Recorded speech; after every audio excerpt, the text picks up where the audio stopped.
Kayaking, super simple, right? You guys want to go out there, you want to enjoy Buck Key, you want to learn about the ecology, the environment, the history of the area. Since 1985, John Houston and his father Brian have been providing visitors with one of the top ecotourism experiences in Southwest Florida, kayaking the waters of Buck Key. This 350-acre former barrier island is 1.5 miles long and is located just east of Captiva across Roosevelt Channel. Today, it serves as a vivid reminder of the way Southwest Florida's islands used to be.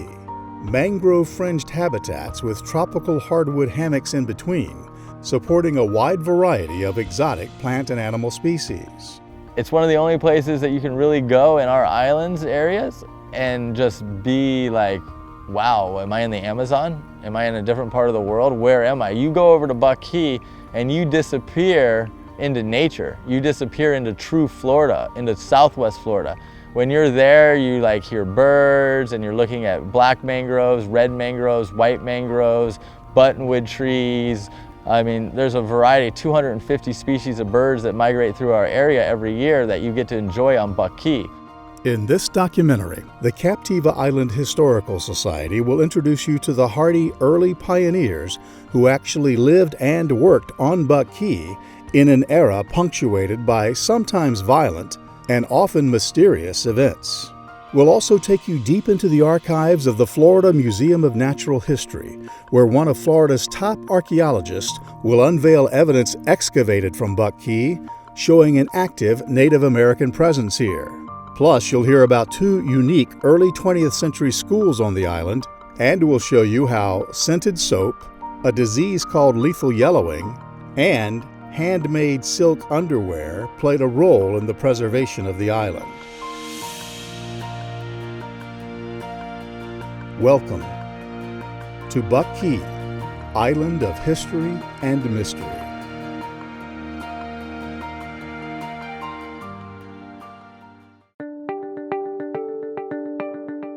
Today, thanks to vigorous preservation efforts which we will outline later in this documentary, the interior landmass of Buck Key shows few signs of human activity. But this 1944 aerial of the island tells a different story. On the north end, you see an active farming operation and a structure where people lived and raised their children. In fact, archaeologists tell us human activity on Buck Key predates that of Captiva, because Buck Key itself was once a barrier island attached to the northern part of Captiva, and the southern part of Captiva was little more than a sandbar. This same archaeological evidence indicates Buck Key was home to a village of Calusa Indians, the Native American civilization that once dominated Southwest Florida. Well, this was work we did early on back in the 1980s. In 1986, we were just beginning to get familiar with Southwest Florida and try to understand some of the archaeology. Not a whole lot of work had been done in the area, so we had worked on Jocelyn Island, and we're just beginning to kind of look around. Bill Marquardt is a curator of archaeology at the Florida Museum of Natural History, based at the University of Florida. In the 1980s, he was actively excavating archaeological sites at Buck Key and other coastal areas of Southwest Florida. His extensive work in the field led to him becoming one of the foremost experts on the Calusa civilization. So we did some excavations on Buck Key and realized that it was a site that had quite a bit of time depth, back to about 700 AD or so and on up to about 1400 AD, and had a couple of middens, as we call them, which is basically garbage dumps left by the Indians, which were about 10 feet high. So we probed those areas and discovered that people had lived there and learned quite a bit about them. One of the important things about Buck Key is that it gives us information not only on the Indian people but on their environment as well. And the geologists tell us that Buck Key is no older than about 400 AD. And it was sort of building up as barrier islands do from 400 AD to about 1000 AD. But the Indians didn't start living there until about 600 AD. They were fishing, gathering, hunting people. They did hunt some small animals and sometimes the occasional deer. They made pottery. They used shell tools. Because they didn't have shirt or flint or other stone that they could use for tools or metal at all, they made good use of shells for cutting and pounding and hammering, as well as shark teeth for engraving and cutting. Dr. Marquardt invited us to the museum laboratory where he and his team study the artifacts they uncover. He also led us to the storage area where Buck Key artifacts are housed and introduced us to a few significant discoveries from that island. One of the interesting things about Buck Key is that they started to specialize in the manufacture of these shell tools. Here's a replica of one that we made just to show how they're made, but it's just made of the lightning whelk. This is the left-handed lightning whelk that anybody who shells on Captiva or Sanibel knows the shell very well because it opens on the left side, not on the right. This is a large one, very robust. And what they did was they took that shell and made a cutting edge tool. And if you look at an angle here, you can see how sharp it becomes. And you could work wood with this. And we think that they were beginning to make more canoes. And canoes allowed people to move rapidly to other places, not only to trade, but also maybe to enforce their will against other people. And we're beginning to see, between 600 and 1000 AD, the emergence of a more powerful, more hierarchical, if you will, a more ranked society. As far as containers for cooking and storing, they made a pretty simple pottery. These are very plain, sand-tempered pottery, not decorated. Once in a while they did decorate pottery, but most of what they cooked their food in and stored their food in was this. No metal. And so this is how they cooked and how they served and how they ate. You can even see some residue of the firing where it sat down in the fire there. Very rarely we get a pot that's got more pieces to it that we can actually put together. And this one dates to about that same time period, and you can see the parts are still missing. That's putty that's been used to put it together. All those are individual pot sherds, pieces, but they're all put together. By the late 1700s, the Calusa tribe had disappeared from southwest Florida's coast because of disease and conflict with European expeditions to North America. There is little recorded history about Buck Key during the late 1700s and early 1800s, except for a story that indicates passing sailors found an abundance of white-tailed deer on the island, and it's possible that's where Buck Key got its name. No one knows for sure.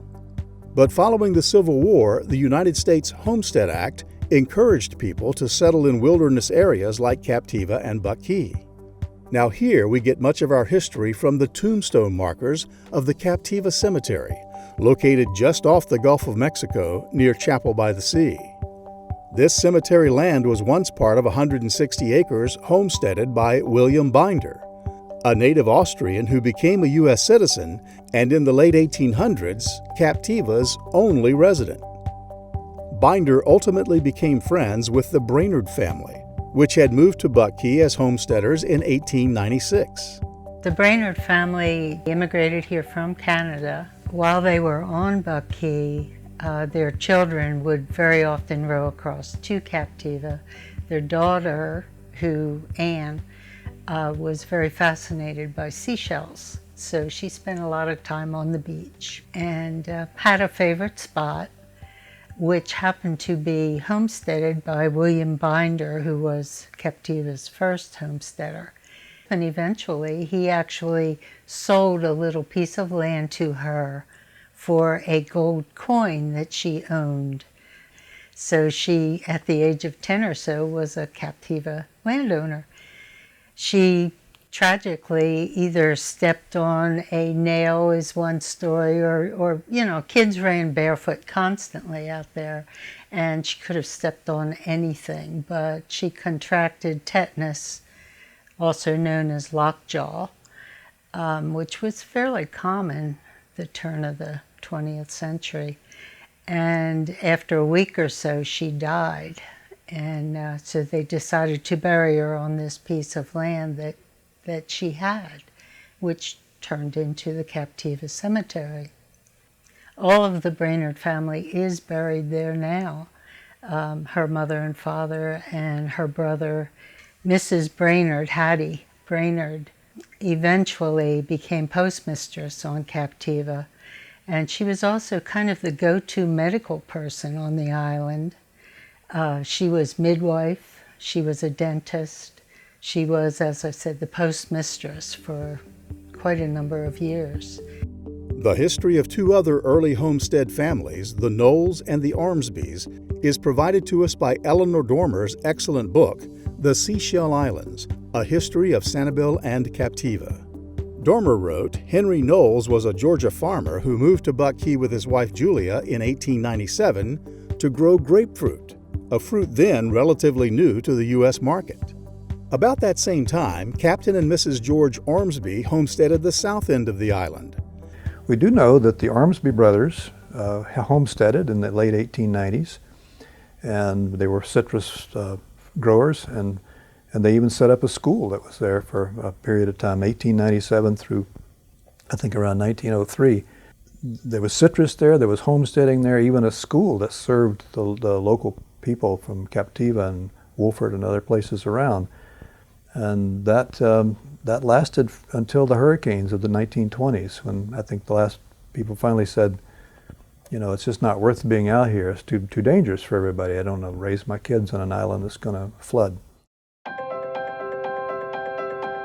In 1913, the Ormsby structure also housed the Snider School for Boys, a school for wealthy young men in America, which, according to its brochure, thought teaching in an outdoor environment provided the best education. It was founded and directed by Clarence Snider, and his concept was this was going to be a school for learning, for working, and for play, that outdoor adventure was as important as indoor study.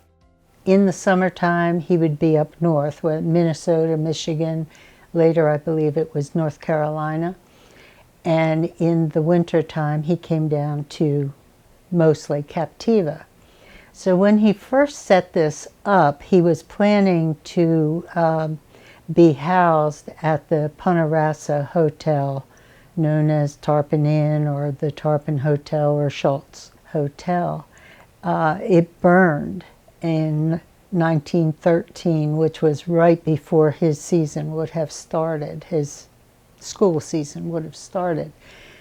And so he had to kind of punt, and discovered that on Buck Key, the Ormsby family had set up a school, which I believe was out of business at that time. So he quickly moved the whole thing over to Buck Key because he had a building or a couple of buildings there. Snider School students would sometimes receive visits from U.S. President Theodore Roosevelt, an occasional visitor to the Captiva area, usually for fishing adventures with his friends. In fact, in 1908, President Roosevelt designated part of Pine Island Sound as a National Wildlife Refuge to stop the early 1900s practice of killing birds for their plumes. The waterway between Buck Key and Captiva is named Roosevelt Channel in honor of the former president.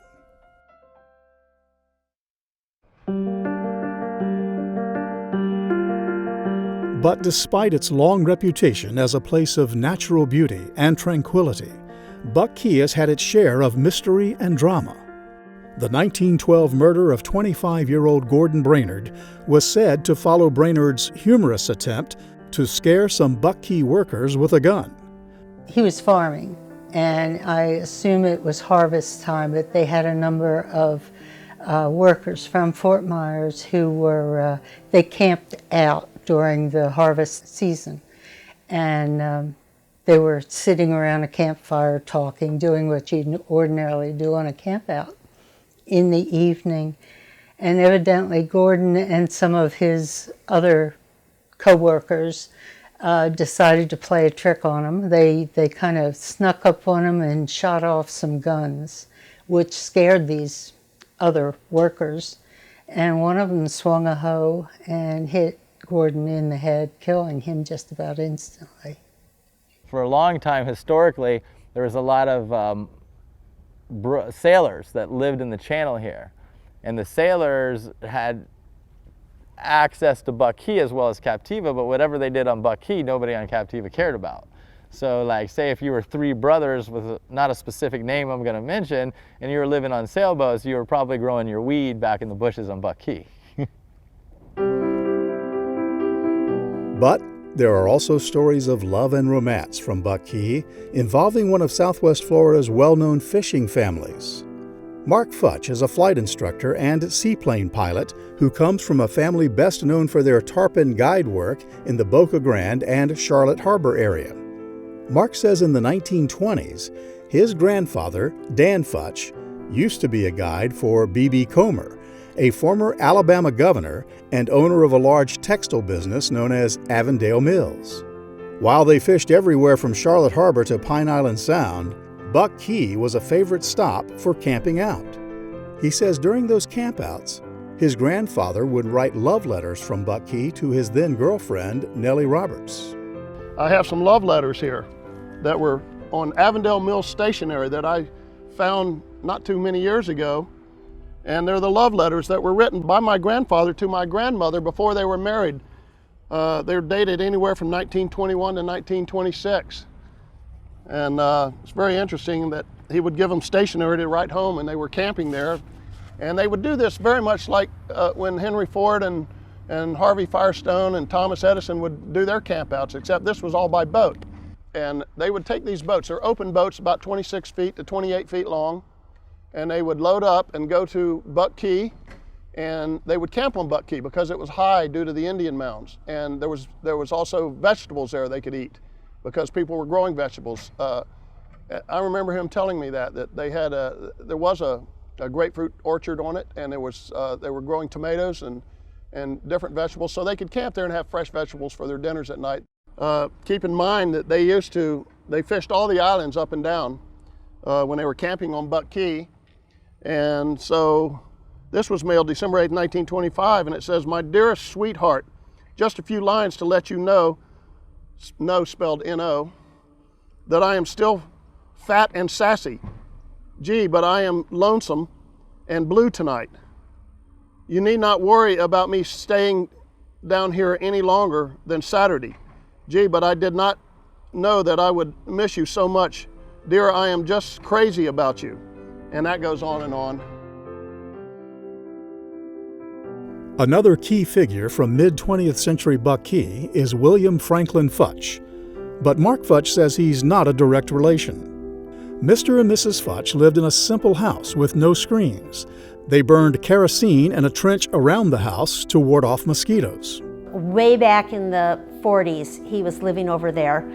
And my grandmother knew him, and he knew his wife, who they claimed was a Choctaw Indian princess. And my grandmother would every year bake her a birthday cake and bring it over and give it to her. And one year she went over there and she was dressed all in white, and Mrs. Futch said, "I'm gonna die in 3 days." And my grandmother, poo-poo, you're not gonna die in 3 days. Well, apparently she did. But Futch would bring over his vegetables and whatever he grew there over to Tween Waters, and then he'd get the slops to come back and feed his pigs. Jeannie Joseph is the daughter of Anne Bruning, whose family had befriended the Futches. Bruning was a Captiva resident well known for her frequent kayak trips to Buck Key, and would often educate family and friends about the environmental uniqueness of the island. At a recent family reunion on Captiva, we talked with family members about their memories of Anne Bruning and her love for Buck Key. My mother used to lead kayak trips or hiking trips over there. She established a couple of trails. There was 2 landing sites that I don't know if she created them or they were there. We called them Hayford Landing and Bruning Landing. And she would take people from the Audubon Society, from Corkscrew Swamp, from one of our neighbors was the president of Miami University. She would take him over there and she would walk them through and just tell them the history of what she knew. Yeah, I remember Buck Key as a kid because it was a wild place, and as a kid, you always I liked those wild places. I was never afraid to get wet or scramble through the brambles or the mangrove roots. Following Hurricane Charlie, the trail was virtually impassable because of all the debris that had been blown in.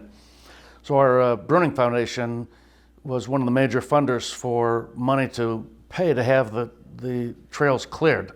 John Dickey, who's a Captiva native, was one who was hired to clear it, and I saw he was out there one day, so I went out by kayak, and lo and behold, he was going down the wrong trail. He missed the turn that goes he was clearing a dead end. And John said, "Are you sure?" And I said, "I'm pretty sure, John," but he did. He stopped and went the right way and cleared all the way through to the end.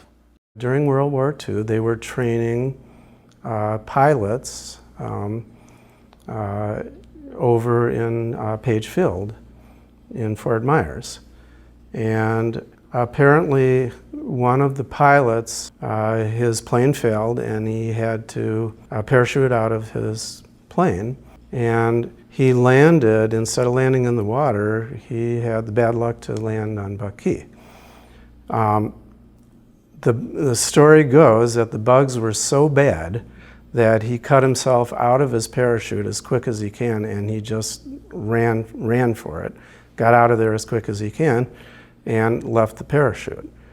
Somehow, Jeannie's grandmother got wind of this and took an expedition out to Buck Key, found the parachute, took it down, and that was how she made silk underwear for my mother-in-law during World War II.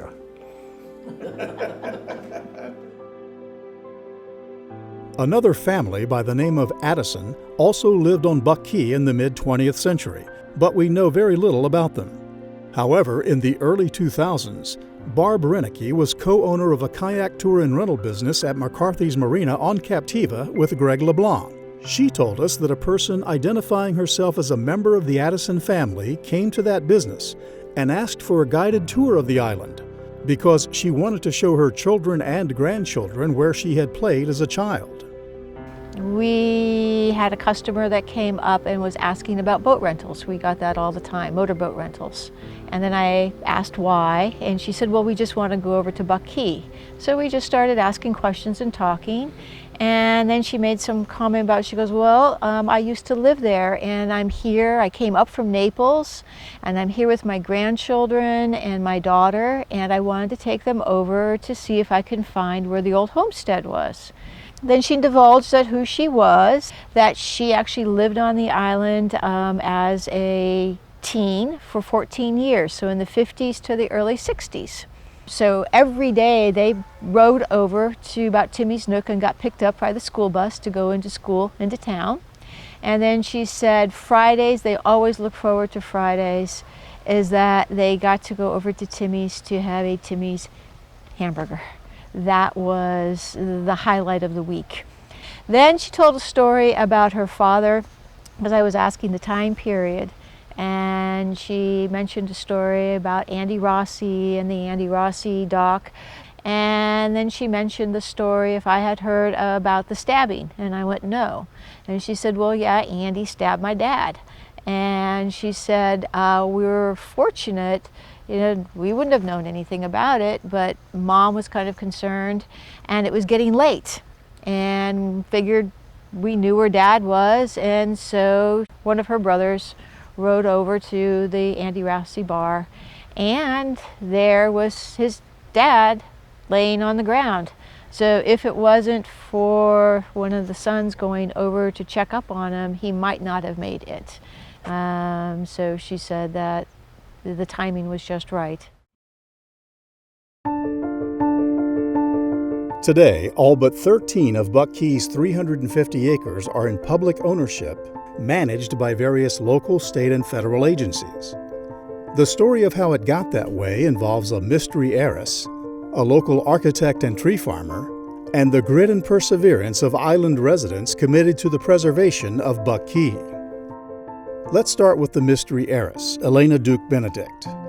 In January of 1979, a dedication ceremony was held to honor Mrs. Benedict's gift of 200 acres on Buck Key to the Nature Conservancy, a national organization dedicated to preserving sensitive land.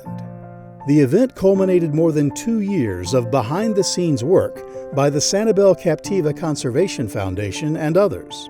Mrs. Benedict had inherited the land from her father, Herman Cole, who owned a business called Norda, which manufactured essential oils used in scented soaps and fragrances. Cole was an avid fisherman and had been a frequent visitor to Captiva since the 1930s. The Benedict's donation left a little over 80 acres in private hands, and as always, the path to preservation of that acreage was lengthy and complex.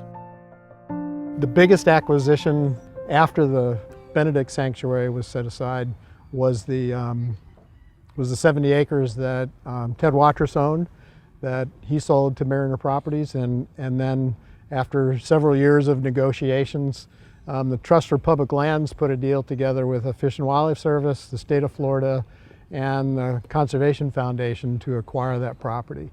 Trust for Public Lands at that point had negotiated with Mariner to purchase the land, $6.85 million, I believe, and the state of Florida was willing to put up $2,610,000, and the federal government put up $261,000, but we were still shy of $1,685,000. I believe that's the right totals. We're thinking about that. So we decided that maybe we could, among our neighbors here, even though the SCCF was already in a process of doing that, attempt to see if we could raise the money. Between Waters with Lloyd Wright's effort, he really wanted to participate. Part of what was going on there, Lloyd Wright, who was the founder of our company, was very involved in conservation and also very part of the community of Captiva, especially. He lived on Captiva, built a nice home, and he was really part of the whole organization. Well, he became ill later on, and at the same time, we were trying to raise funds to buy a portion of Buck Key and retire it for, to be forever green. So in 2000, the community came together and we raised, I can't remember the exact number, it might have been $250,000 at that time or more. But our company matched dollars, and between all the contributors and all, we were to buy a large portion and put it forever preserved. So it was really very, very important for us. After a lot of thoughts on this, I decided, and I discussed with them, this is great that we can raise in money, but we need more people to participate so they can show ownership. I don't want just a few people to show ownership. So that's when I got with the Jensen brothers, and they threw a party you would not believe, and it was a fundraiser so everybody could participate. And we collected from $10 up to thousands of dollars at this event. They had a fish fry, they had music, we had donations, and people all over Captiva then got involved in it, and we went over the record at that point of raising the $1.68 million. So that was a community effort all the way. I'd like to thank all the people on Captiva who have persevered over the years to provide support for the acquisition of the property on Buck Key. I mean, if it weren't for their foresight and their perseverance and their support, we wouldn't have that land preserved. As of the production of this documentary, there are now 13 acres of Buck Key left in private hands. At the invitation of the Captiva Island Historical Society, the owner of that acreage, Ted Watrous, agreed to a boat ride together with the Conservation Foundation's Eric Lindblad to visit Buck Key. Watrous told us he's no phantom owner as he was once described, and he says he has a 40-year record of preserving his part of the island. He originally bought the property in the 1970s to grow disease-resistant coconut palms, which could be sold to Florida's East Coast, which was then suffering from a lethal yellowing epidemic and losing thousands of its trees to that disease. But soon after that 1970s purchase, he visited Buck Key with Dick Workman, Eric Lindblad's predecessor at the Conservation Foundation.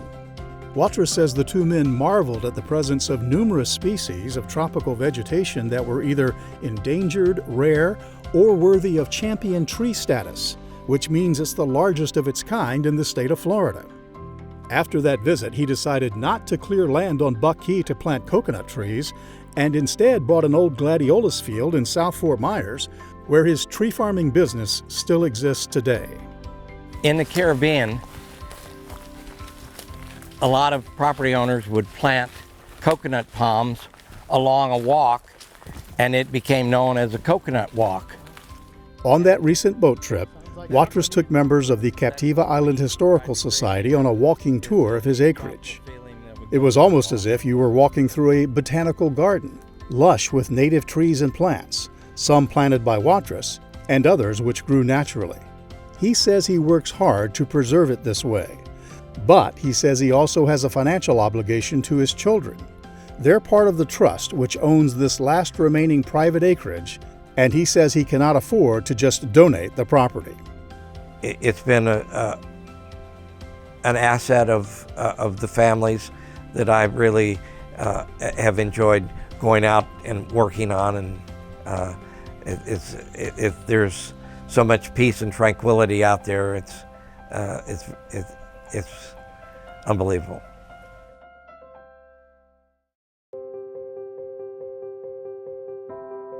So the result of preserving the land on Buck Key is you can see it every day. You see people kayaking, you see people fishing, you see people boating, you see people sitting out on their docks enjoying a sunset, watching dolphins swim up and down Roosevelt Channel, osprey bringing their nesting materials back or fish back to their nest. Those are things that wouldn't occur if it was developed. I think Buck Key and other sites in Southwest Florida remind us of the value of diversity. The diversity of plant life, of fish, of animal life. And at a time when we seem to have a homogenization, a sameness everywhere with developments, with agriculture, it's important to realize that there's value in diversity. And these sites remind us of that. It's unique in that it's considerably an upland habitat that in the early years, in the 50s, 60s, there was a large population of gopher tortoises and eastern indigo snakes. The habitat was open. There were open expanses of sand where helicopters from the mosquito control could land. And then it has the mangrove fringe. So it's unlike the other mangrove islands in southern Pine Island Sound in that it has significant upland.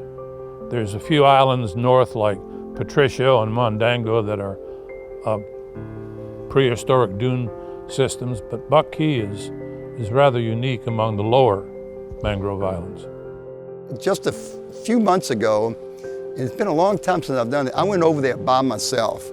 Typically I'd take a group with me so I could show them around, but I went a few months ago by myself and kayaked through the whole place.